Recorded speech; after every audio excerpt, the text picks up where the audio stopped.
Okay, we have Coach Napier, and he's ready for your questions. We'll start on the right side of the room, third row. Coach, good afternoon. Corey LeBounty, WNSP 105.5 in Mobile, Alabama. A year ago, I asked you about Shamar James and his leadership ability and his capabilities, and here it is 1 year later. He is a representative for and an ambassador for the Florida Gators. Talk about his progression health-wise and, again, why you chose him and what he means to the Florida football program. Shamar is, let me tell you what, man, Shamar is a lot of fun to be around. One of the best linebackers in the country. You know, we were very fortunate to recruit him to be a part of our first class, and he played as a rookie. You know, he was a freshman all-SEC player. Shamar's got some, you know, he's a little wise for his age, I would say. You know, he's got good maturity. He can see the big picture, picked it up quickly, didn't even report early. He came in the summer, so all-SEC. Then he started the first 8 games. You know, my nickname for Shamar is the eraser, right, because he can make you right on defense, right? So him getting hurt was a big deal to our team. You know, I think getting him back, not only his production, but his leadership, his example, big deal to get him back. Left side, fourth row. Hey, Coach. Ben Bobick, Local 3 News in Chattanooga. Last 2 years I asked you about your hometown of Murray County and what it means to you and everything.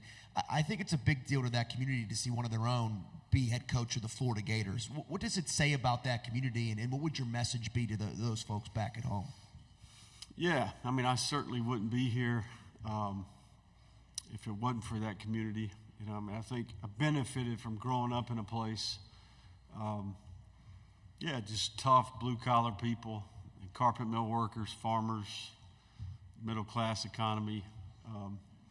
My dad was a coach. That was a big deal, you know, and great church there, First Baptist Church downtown. I mean, I think we maybe lose sight of that sometimes in life. We benefit from community, you know, and I think ultimately wouldn't be here without them. So, hey, we had, we've had a lot of good ones, you know, so I'm excited to represent that part of the state and the country for sure. Right side on the aisle. Hey, Billy. John Sokoloff with WCBI TV in Mississippi. One of the big fishes you got from the high school recruiting ranks came from there this year, and Kanan Daniels. I just wanted to get your thoughts on him and how you see him contributing to your program. Yeah, man. KD, Deuce, as we call him. You know, first of all, KD has an unbelievable story. It's worth all your time to write that story and go back and really research the things that he's overcome and the way he's inspired a lot of people. Comes from a great program. You know, the kid's tough. He knows how to work. Extremely productive. I think 2,700 yards. He was Mr. Football in the state. And KD brings consistency, his positive energy. He's a competitor. He's fun to be around. And he's proved that he belonged this first semester and this summer. So we're excited about KD. He's got a chance to really be a special player for us in the future. Left side of the aisle, and then you pass it forward. How you doing, Coach? Aaron Mukes, WALB, Albany, Georgia. Talk about how Graham Mertz has really emerged as a leader for this team. Yeah, he proved it on the field last year.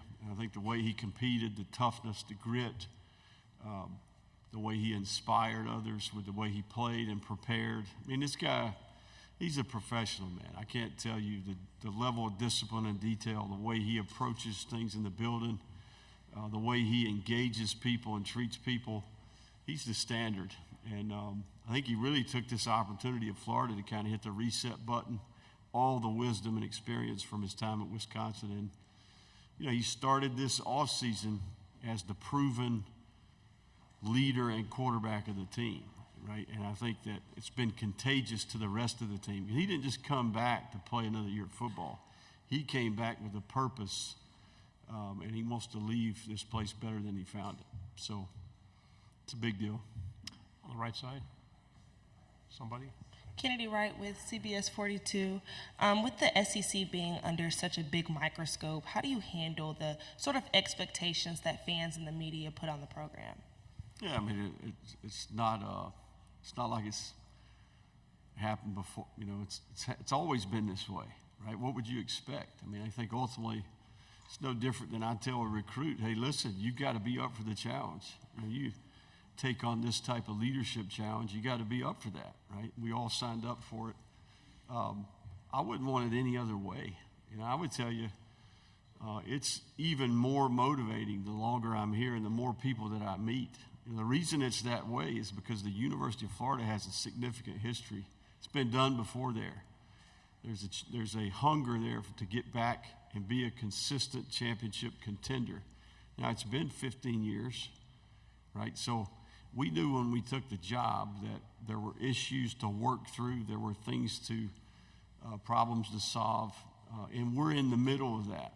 You know, a guy asked me a question earlier about being on schedule. You know, I think I used that term. Well, that doesn't mean that we have won as many games that we would like to, or haven't made mistakes. It means that the culture that we're trying to create, the processes, the systems, year 3, the roster, all the things that we've been trying to build over time, I see some of that working. You know, I see that mentality starting to emerge. We live in a society that wants it now, okay? Doesn't happen that way in anything, much less football.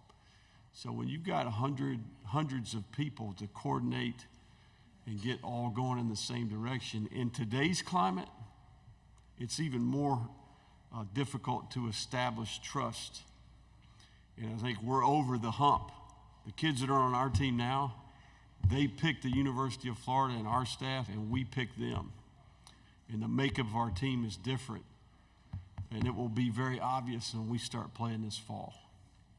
Left side on the aisle.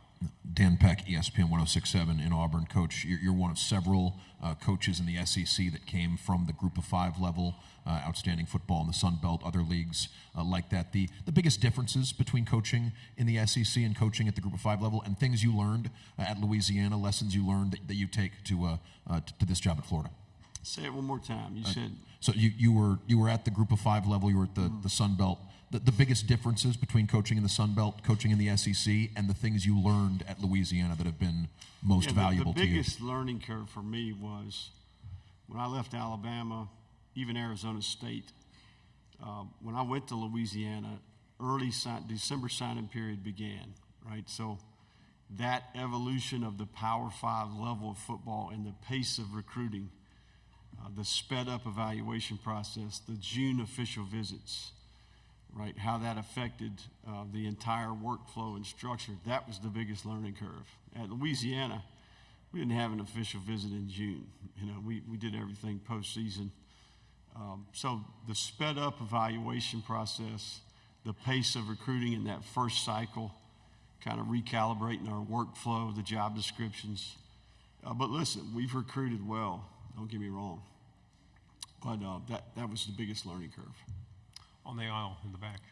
Dennis Delapane at the Fox affiliate in Austin. Coach, you have Texas on the schedule. Just some initial thoughts on the Longhorns and what Sark has built up in pretty short time in Austin. Yeah, no, Sark's got nothing but respect for Sark. Having worked on the same staff as him, you know, he's extremely bright. He's always done a good job offensively. And what I respect about Sark is he's continued to evolve. You know, I think there's lots of things that he's learned and changed in his approach. To see him kind of recreate himself a couple different times, I think is awesome. His story. So, yeah, I mean, I think we welcome Texas to the league, you know, and we're excited about going to Austin to play this fall. Left side, third row. Tyler Shaw with KBTX and Bryan College Station.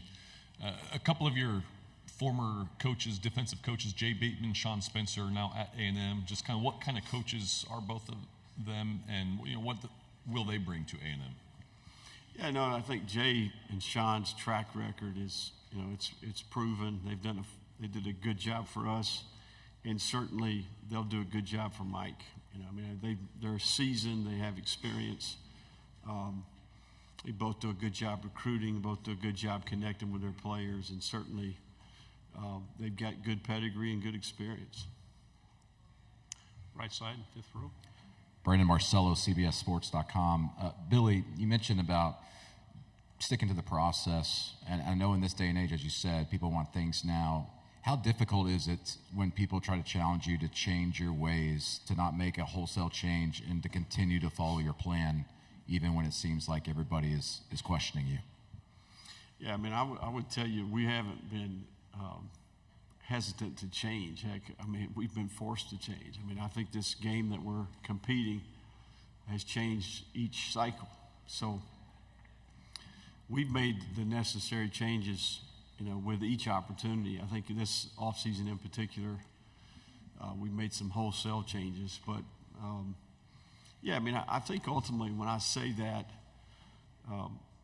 it's more of a mindset and a mentality and a belief as a program than it is the actual execution of the plan. The plan is always evolving. We always adapt. We always are tweaking, trying to continue to evolve. But process over outcome, that's where you get the conflict, right? Because everyone wants results.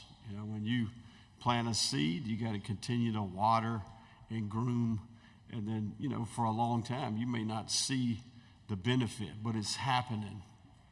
It's underground, and then, okay, here we go, right? So I feel as if we're experiencing a little bit of that, if that makes sense.